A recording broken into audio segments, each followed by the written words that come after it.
Sa ngalan ng Ama at ng Anak at ng Espiritu Santo, Amen. sumainyo ang Panginoon. At sumayo rin. Mga minamahal kong mga kapatid, habang nasa kanilang daan patungong Emmaus ang dalawang alagad, nag-uusap sila tungkol sa mga pangyayari na mga kinalaman sa pagpapakasakit, pagkamatay at muling pagkabuhay ni Jesus. Batid nila ang balita ng muling pagkabuhay, ngunit nagdududa sila. Ipanalangin natin sa misang ito ang mga taong walang katiyakan sa kanilang buhay, pananampalataya. Madama at maranasan nawa nila si Kristo na muling nabuhay sa tulong ng simbahan, sa pagbabasa ng Biblia at pakikisalo sa Eucharistia. Upang tayo ay maging marapat gumanap sa banal na pagdiriwang, aminin natin at pagsisihan ang ating mga kasalanan. Tayo pong lahat, inaamid ko sa makapangyarihang Diyos At sa inyo mga kapatid, na lubha akong nagkasala sa isip, sa salita at sa gawa, at sa aking pagkukulang. Kaya sinasamo ko sa mahal na Birheng Maria, sa lahat ng mga anghel at mga banal, at sa inyo mga kapatid, na ako'y panalangin sa Panginoong ating Diyos. Kaawaan tayo ng makapangyarihang Diyos, patawarin tayo sa ating mga kasalanan, at patnubayan tayo sa buhay na walang hanggan. Amen. Panginoon, kaawaan mo kami. Panginoon, kaawaan mo kami. Kristo, kaawaan mo kami. Kristo, kaawaan mo kami. Panginoon, kaawaan mo kami. Panginoon, kaawaan mo kami.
Manalangin tayo.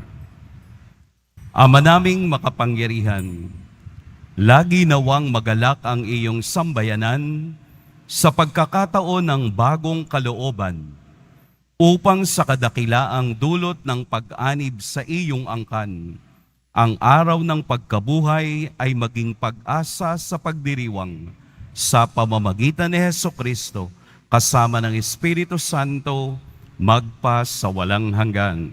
Amen. Magsipo muna ang lahat. Pagbasa mula sa mga gawa ng mga apostol. Noong mga araw na iyon, sinabi ni Pedro sa mga tao, "Ang Diyos ni na Abraham, Isaac at Jacob, ang Diyos ng ating mga ninuno, ang nagbigay ng pinakamataas na karangalan sa kanyang lingkod na si Jesus. Ngunit siya'y ibinigay ninyo sa may makapangyarihan at itinakwil sa harapan ni Pilato. Gayong ipinasya na nitong palayain siya. Itinakwil ninyo ang banal at matuwid. At isang mamamatay tao ang hiniling ninyong palayain. Pinatay ninyo ang pinagmumulan ng buhay. Ngunit siya'y muling binuhay ng Diyos. At saksi kami sa bagay na ito. At ngayon, mga kapatid, batid kung hindi ninyo nalalaman ang inyong ginawa, gayon din ang inyong mga pinuno. Ngunit sa ginawa ninyo'y natupad ang malaon ng ipahayag ng Diyos sa pamamagitan ng mga propeta na ang Kristo'y kailangan magbata. Kaya't magsisi kayo at magbalik loob sa Diyos upang pawiin niya ang inyong mga kasalanan." Ang salita ng Diyos. Salamat sa Diyos. Poon, sami pasikatin, liwanag sa iyong piling. Poon, sami pasikatin ang liwanag sa iyong piling. Sagutin mo ako sa aking pagtawag, Panginoong Diyos na aking kalasag. Ikaw na humango sa dusa ko't hirap, ngayoy pakinggan mo sa aki mahabag. Poon, sami pasikatin ang liwanag sa iyong piling.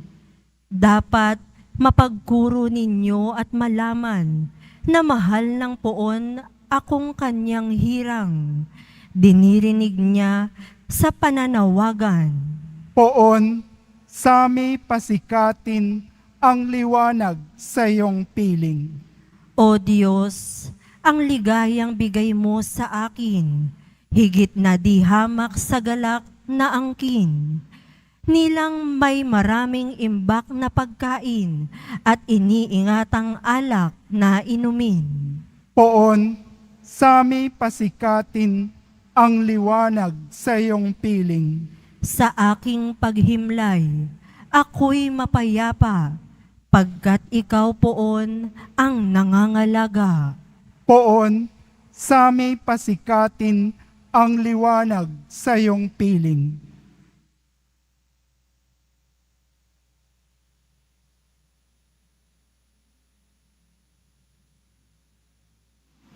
Pagbasa mula sa unang sulat ni Apostol San Juan. Mga anak, isinusulat ko ito sa inyo para hindi kayo magkasala. Ngunit kung magkasala ang sinuman, may tagapamagitan tayo sa Ama. At iya'y si Hesukristo, ang walang sala. Sapagkat si Kristo ang handog sa ikapagpapatawad ng mga kasalanan natin at kasalanan din ng lahat ng tao. Nakatitiyak tayong nakikilala natin ang Diyos. Ngunit sinusunod natin ang kanyang mga utos. ang nagsasabing nakikilala ko siya, ngunit sumusuway naman sa kanyang mga utos ay sinungaling at wala sa kanya ang katotohanan. Ngunit ang tumutupad sa salita ng Diyos ay umiibig sa kanya ng wagas. Ganito natin nalalamang tayo'y nasa kanya. Ang salita ng Diyos. Salamat sa Diyos. Magsitayo na po ang lahat.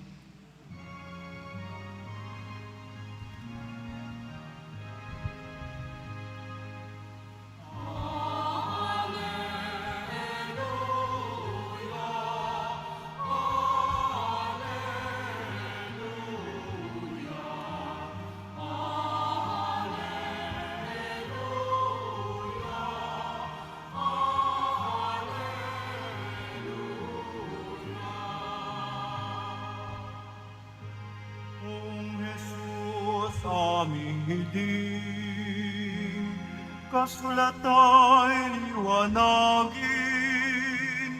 kami ngayon'y pag-alabin.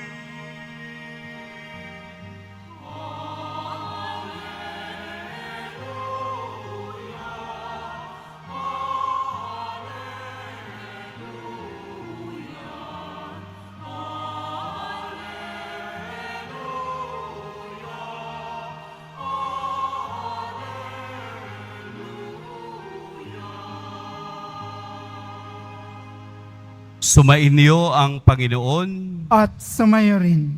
ang mabuting balita ng Panginoon ayon kay San Lucas. Papuri sa iyo, Panginoon. Noong panahong iyon, samantalang pinag-uusapan ng mga alagad kung paanong nakilala si Jesus sa paghati-hati ng tinapay, si Jesus ay tumayo sa gitna nila. Sumainyo ang kapayapaan, sabi niya sa kanila. Ngunit nagulat sila at natakot sapagkat akala nila'y multo ang nasa harapan nila. Kaya't sinabi ni Jesus sa kanila, "Ano't kayo'y nagugulumihanan? Bakit nag-aalinlangan pa kayo? Tingnan ninyo ang aking kamay at paa. Ako nga ito. Hipuin ninyo ako at pagmasdan. Ang multo'y walang laman at buto, ngunit ako'y mayroon tulad ng nakikita ninyo." At pagkasabi nito, ipinakita niya sa kanila ang kaniyang mga kamay at mga paa. Nang hindi pa rin sila makapaniwala dahil sa malaking galak at pagkamangha, tinanong sila ni Jesus, "May makakain ba riyan?" Siya'y binigyan nila ng kaputol ng isdang inihaw. Kinuha niya ito at kinain sa harapan nila. Pagkatapos sinabi sa mga alagad, "Ito ang tinutukoy ko nang sabihin ko sa inyo noong kasama pa ninyo ako. Dapat matupad ang lahat ng nasusulat tungkol sa akin sa kautusan ni Moses, sa mga aklat na mga propeta, at sa aklat na mga awit." At binuksan niya ang kanilang mga pag-iisip upang maunawaan nila ang mga kasulatan. Sinabi niya sa kanila, "Ganito ang nasusulat, kailangang magbata ng hirap at mamatay ang Mesiyas at muling mabuhay sa ikatlong araw. Sa kaniyang pangalan, ang pagsisisi at kapatawaran ng mga kasalanan ay dapat ipangaral sa lahat ng bansa. Magmula sa Jerusalem, kayo ang mga saksi sa mga bagay na ito." Mga kapatid, ang mabuting balita ng Panginoon. Pinupuri ka namin, Panginoong Hesukristo. Magsipo muna ang lahat. At atin pong purihin at walhatiin ang ating Poong Jesus Nazareno. Tayo po ay nasa ikatlong linggo ng Pasko ng muling pagkabuhay. Narinig natin mula sa Ebanghelyo ang pagpapakita ni Jesus sa kaniyang mga alagad. Noong 2010, mayroon pong isang libro na naiprint. Siguro nabasa nyo na rin. Ang title po ay The Invincible Gorilla. Ito po ay sinulat ni Christopher at ni Daniel Simons. Ano po yung The Invincible Gorilla? Ito po ay eksperimento o teorya na ginamit niya sa iba't ibang pagkakataon, iba't ibang kultura at iba't ibang bansa. Sa paggamit niya ng teoryang ito, isa lang palagi ang lumalabas na resulta. Ano po iyon? Yung eksperimento, may 4 na tao na kulay puti ang damit at 4 na kulay itim ang damit. Ang gagawin nila ay magpapasahan ng bola ang lahat ng nakakulay puti. Bali, hahalo lamang yung kulay itim sa kanilang pagpapasahan ng bola. Ano po ang nangyari?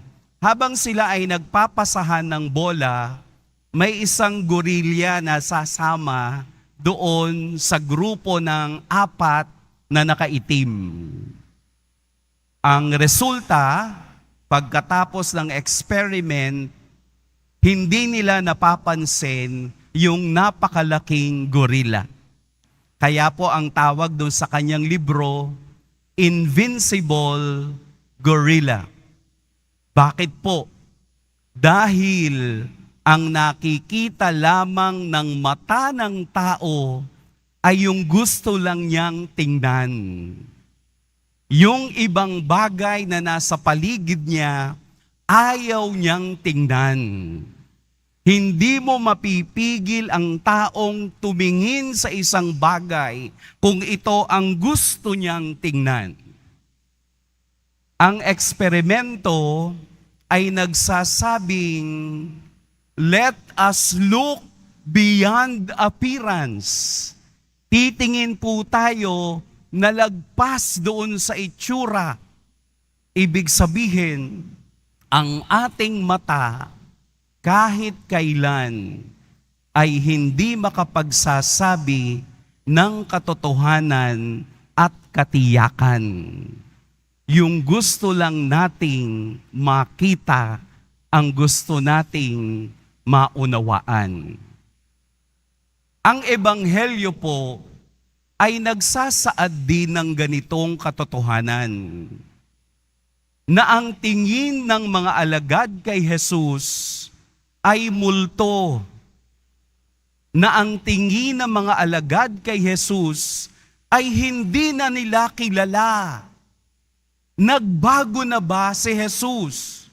Noong bago nakasama nilang nagpapahayag ng mabuting balita at yung Jesus na muling nabuhay. Nagbago na ba? Hindi. Nag-iba lang ang kanilang gustong tingnan. Kaya nga upang sila ay makumbinse na kaparehong Jesus ang inyong kaharap, ipinakita niya ang sugat sa kaniyang kamay at sa tagiliran. Kumain pa nga para ipakita sa kanilang totoo ang nakikita ninyo. May laman, may katawan. Bakit ganon ang tingin ng mga alagad? Dahil sila ay nabigong tingnan si Jesus at unawain ang gusto niyang mangyari. Kaya nga maliwanag sa Ebanghelyo na binuksan ni Jesus ang kanilang kaisipan. At sa pagbubukas ni Jesus ng kanilang kaisipan, then they realize na ang sinundan nilang taong namatay at muling nabuhay ay tunay na Diyos at ginagawa kaming saksi sa lahat ng bagay. Ang ebanghelyo ngayon ay tumutukoy din sa ating lahat na tumingin na lagpas sa itsura ng ating nakikita. Ang katotohanan ay nasa likod ng hiwaga at misteryo ng Diyos. Malalim, pero kung mabubuksan ang ating isip sa kapangyarihan ni Kristo, sa kapangyarihan ng Diyos, mauunawaan mo kung bakit ka sumasampalataya sa Kanya. Halimbawa, hindi natatapos ang ating pananampalataya sa pagtingin sa ating Poong Jesus Nazareno sa altar. Alam natin sa likod na yan, ang katotohanan ng imahe na yan ay may isang taong nagbuwis ng buhay para sa ating kaligtasan. At siya ay nabuhay na, Alleluia! Hindi na muling mamamatay pa. Yun yung katotohanan sa likod nito. Kaya hindi tayo matatapos sa pagiging deboto ng Nazareno. Kung hindi ang pagiging deboto na yan ang magdadala sa atin na ang Diyos na kasama natin na nagsakripisyo sa krus ay muling nabuhay at doon ako sasama at susunod sa Kanya. Ito yung pagbubukas ng kaisipan ng mga alagad. We will look beyond appearance. Ang tinapay na ating tinatanggap, look beyond the appearance of the bread. It is Jesus. Hindi ito simbolo. Ito ay tunay. Ito ay totoo. Sapagat ang salita ni Jesus ay totoo at tumitibo sa lahat ng bagay. Let us look beyond appearance. Huwag nating tingnan na si Jesus ay ang nabuhay lang at ipinakita ang kaniyang mga sugat. Sa kabila ng sugat na ito, sa mga sugat na ito, ay mayroong Diyos na nakikibahagi sa hirap pagdurusa ng tao upang tayo naman ay tumingin din labas sa itsura upang maunawaan natin ang pagka-Diyos ni Kristo. Ito ang hamon sa ating lahat. Let us look beyond appearance. I-level po natin sa ating mga karanasan. Kapag ba maputi, malinis, kapag ba may katabi kayong madumi, ang damit, magnanakaw, o pulubi, kapag ba mataba katulad ko, hindi pwedeng maging model? Let us look beyond appearance. Dahil yung appearance na hinahanap natin sa tao, level ng ating pag-iisip, ay nawawala at nasisira. Kapag ba may daladalang bag na maganda, donya? Kapag ba palaging kumakain sa mamahaling restaurant, mayayaman? Let us look beyond appearance. Huwag tayong huhusga dahil lamang sa hitsura. Lumagpas tayo doon sa hitsura na minsan nga yun pang mga taong minamaliit natin at hindi natin pinaniniwalaan ang mas nagiging tagumpay sa kanilang buhay. Yung minamaliit natin at palagi nating ginajudge ayon sa hitsura, ay siya pang may tunay na pananampalataya sa Diyos. Kapag ba madasalin at lumalakad ng paluhod sa altar, banal na? Diba? Mahirap? Let us look beyond appearance. Kilalanin natin katulad kung papaanong binuksan ng Diyos ang kaisipan ng mga alagad upang tunay siyang makilala at maging saksi magpahanggang ngayon ng pagmamahal at awa ng Diyos.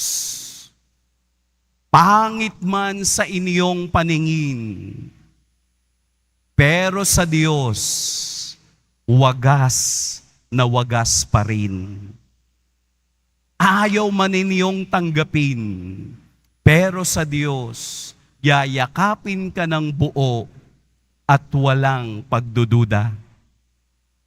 Tayong lahat na naririto ngayon ay binubuksan ang pag-iisip ng Diyos upang tingnan natin siya at ang ating kapwa ng lagpas sa kakayahan ng mata, kung hindi kakayahan ng pananampalataya at kakayahan ng pag-ibig ng Diyos. Sana po ang Ebanghelyo ngayon, bago tayo matulog mamayang gabi, ay muli nating balikan at pagnilayan ano nga bang bagay ang ibinubukas ng Diyos sa aking isip. At kung ito'y mabuksan na, mauunawaan natin ang tunay na daan patungo sa kaharian ng Diyos. Amen. Pagpalain tayo ng poong may kapal.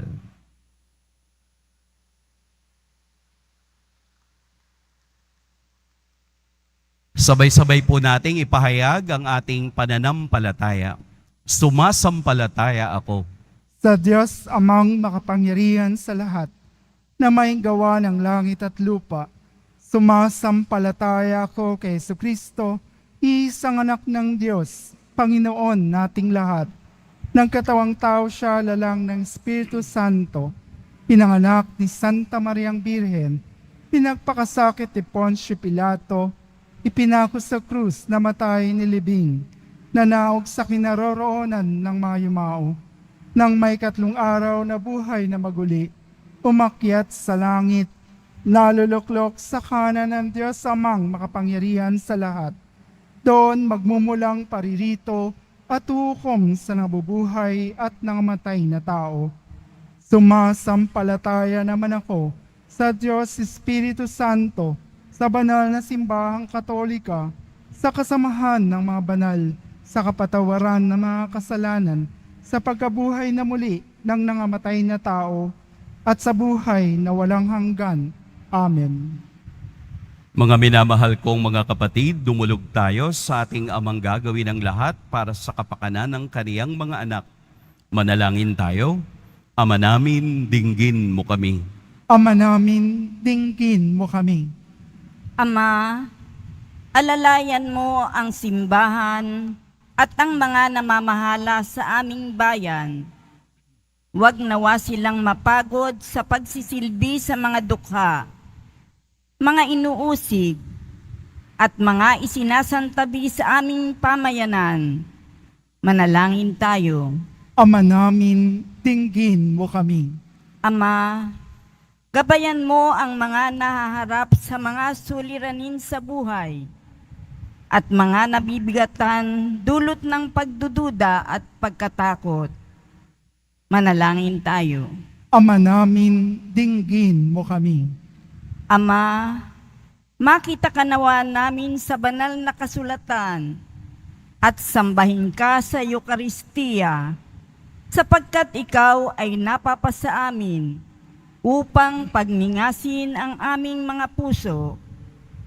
Manalangin tayo. Ama namin, dinggin mo kami. Ama, patuloyin mo sa iyong kaharian ang mga yumao naming kapatid. Manalangin tayo. Ama namin, dinggin mo kami. Sa ilang sandali ng katahimikan, ating ipanalangin ang iba pang mga pangangailangan ng ating pamayanan, pati na rin ang ating pansariling kahilingan. Manalangin tayo.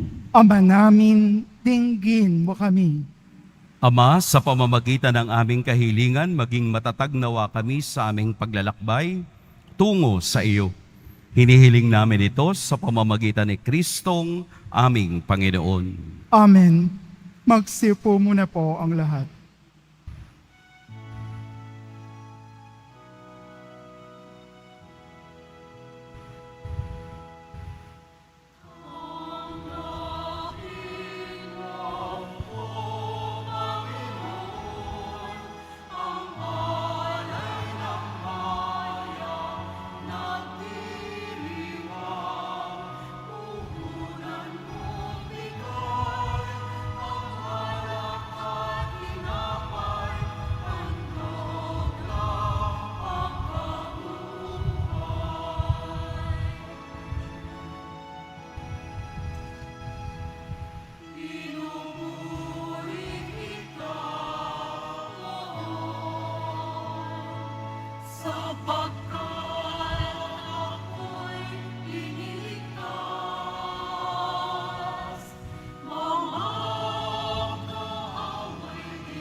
Magsitayo na po ang lahat. Manalangin kayo mga kapatid upang ang paghahain natin ay kalugdan ng Diyos amang makapangyarihan. Tanggapin nawa ng Panginoon itong paghahain sa iyong mga kamay, sa kapurihan niya at karangalan, sa ating kapakinabangan at sa buong sambayanan niyang banal. Ama naming lumikha, tanggapin mo ang mga alay ng iyong sambayanang natutuwa, ang pagkabuhay ng iyong anak na niloob mong aming ikatuwa ngayon ay papagbungahin mo ng galak na mananatili sa amin habang panahon. Sa pamamagitan niya, kasama ng Espiritu Santo, magpa sa walang hanggan. Amen. Sumainyo ang Panginoon. At sumayo rin, Itaas sa Diyos ang inyong puso at diwa. itinaas na namin sa Panginoon. Pasalamatan natin ang Panginoong ating Diyos. Marapat na siya ay pasalamatan. Ama naming makapangyarihan, tunay ngang marapat na ikaw ay aming pasalamatan. Ngayong ipinagdiriwang ang paghahain ng Mesiyas, ang maamong tupa na tumubos sa aming lahat. Naghahaing walang humpay ang anak mong minamahal, upang magkasalo-salo ang tanan sa piging na iyong buhay. Hindi na mamamatay ang inihain sa krus. Ang sa krus ipinakoy, buhay lagi bilang handog. Kaya kaisa na mga anghel na nagsisiawit ng papuri sa iyo, nang walang humpay sa kalangitan, kami nagbubunyi sa iyong kadakilaan.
lumuhod po ang lahat.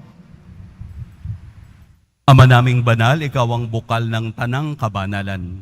Kaya't sa pamamagitan ng iyong Espiritu, gawin mong banal ang kaloob na ito upang para sa amin maging katawan at dugo ng aming Panginoong Heso Kristo.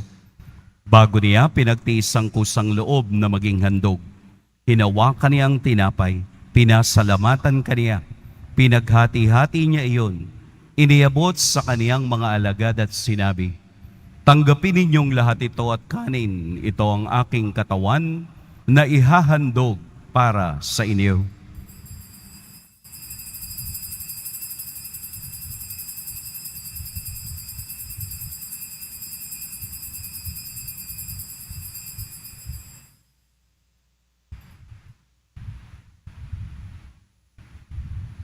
Gayun din naman noong matapos ang hapunan, hinawakan niya ang kalis, muli kaniyang pinasalamatan.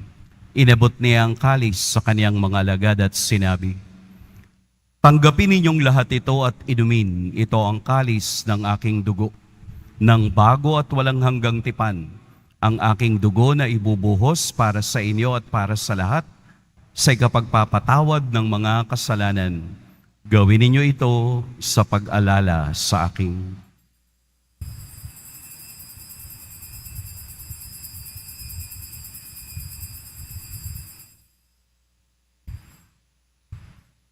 Magsitayo na po ang lahat. Ipagbunyi natin ang misteryo ng pananampalataya. Si Kristo'y namatay, si Kristo'y nabuhay, si Kristo'y babalik sa wakas ng panahon. Ama, ginagawa namin ngayon ang pag-alala sa pagkamatay at muling pagkabuhay ng iyong anak. Kaya't iniaalay namin sa iyo ang tinapay na nagbibigay buhay at ang kalis na nagkakaloob ng kaligtasan.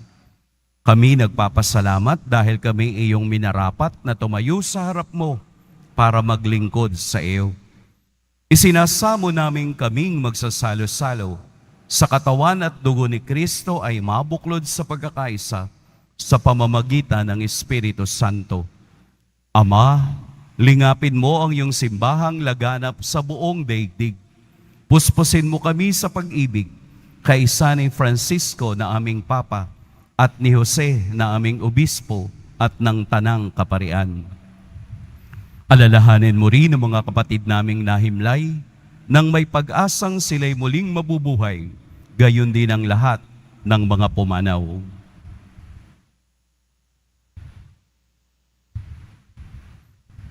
Kaawaan mo sila at patuloyin sa iyong kaliwanagan. Kaawaan mo at pagintapating kaming lahat na makasalo sa iyong buhay na walang wakas. Kaisa ng mahal na Birheng Maria na ina ng Diyos, ng kabiyak ng puso niyang si San Jose, kaisa ng mga apostol ni San Juan Bautista, at ng lahat ng mga banal na namuhay dito sa daigdig ng kalugod-lugod sa iyo, maipagdiwang nawa namin ang pagpupuri sa ikararangal mo sa pamamagitan ng iyong anak na aming Panginoong Heso Kristo. Sa pamamagitan ni Kristo, kasama niya at sa Kaniya, ang lahat ng parangal at papuri sa iyo, Diyos Amang makapangyarihan, kasama ng Espiritu Santo, magpasa walang hanggan.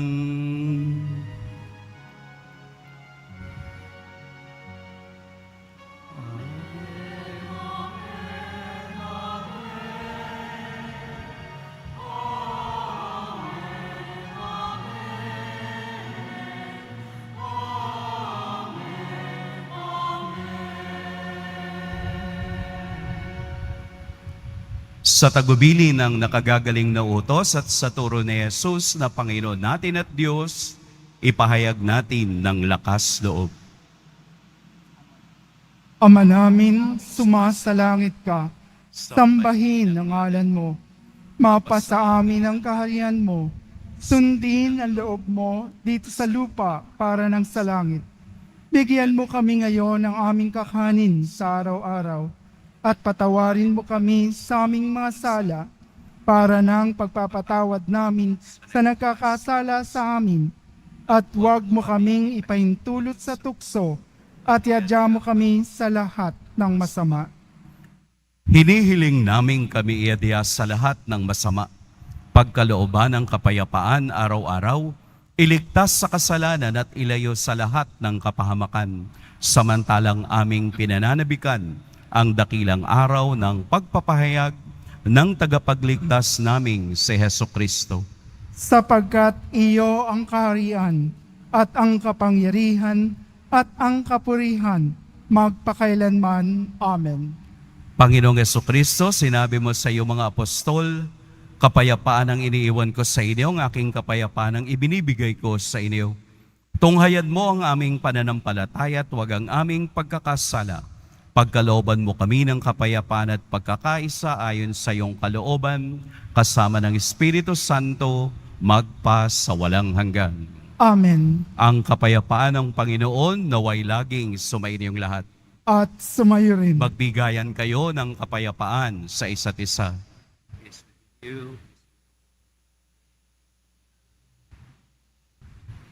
Kordero ng Diyos na nag-aalis ng mga kasalanan ng sanlibutan, maawa ka sa amin.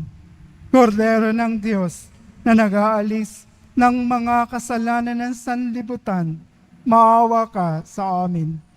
Kordero ng Diyos na nag-aalis ng mga kasalanan ng sanlibutan, ipagkaloob mo sa amin ang kapayapaan. Lumuhod po ang lahat. Narito si Jesus sa kaniyang maluwalhating pagkabuhay. Ito ang kordero ng Diyos. Ito ang nag-aalis sa mga kasalanan ng sanlibutan. Mapapalad ang inaanyayahan sa kaniyang piging. Panginoon, Iyo karapat hindi ako karapat-dapat na magpatuloy sa iyo. Ngunit sa isang salita mo lamang ay gagaling na ako.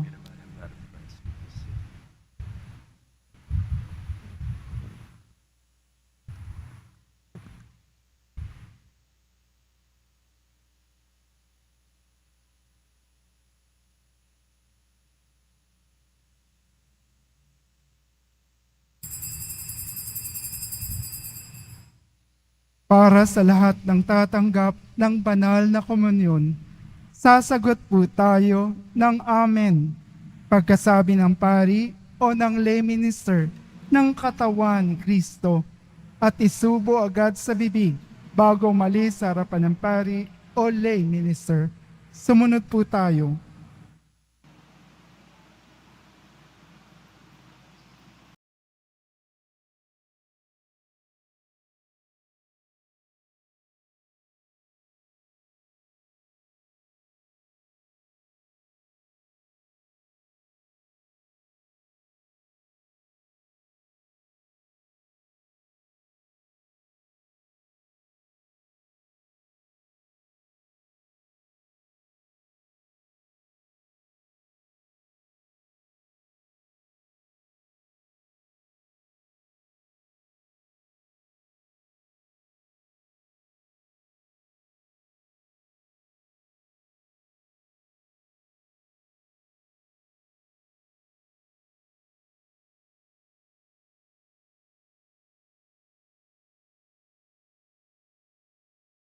Ama naming mapagmahal, tunghayan mo at lingapin ang iyong sambayanan na minarapat mong makinabang sa piging na pang magpakailanman. Ipagkaloob mong kami maluwalhating makarating sa pagkabuhay na magtatampok sa amin sa iyong piling sa pamamagitan ni Hesukristo kasama ng Espiritu Santo magpa sa walang hanggan. Amen. Sumainyo ang Panginoon. At sumayo rin. Yumuko kayo para sa pagbabasbas. Mahal na poong Jesus Nazareno, inihayag mo sa pamamagitan ng krus ang walang maliw na pag-ibig ng Diyos sa sangkatauhan. Pakinggan mo po ang kahilingan ng iyong angkan na nagsusumamo sa iyo. Makamtanawa nila ang iyong katugunan at tanggapin ang kasagutan na may utang na loob na tinatanaw.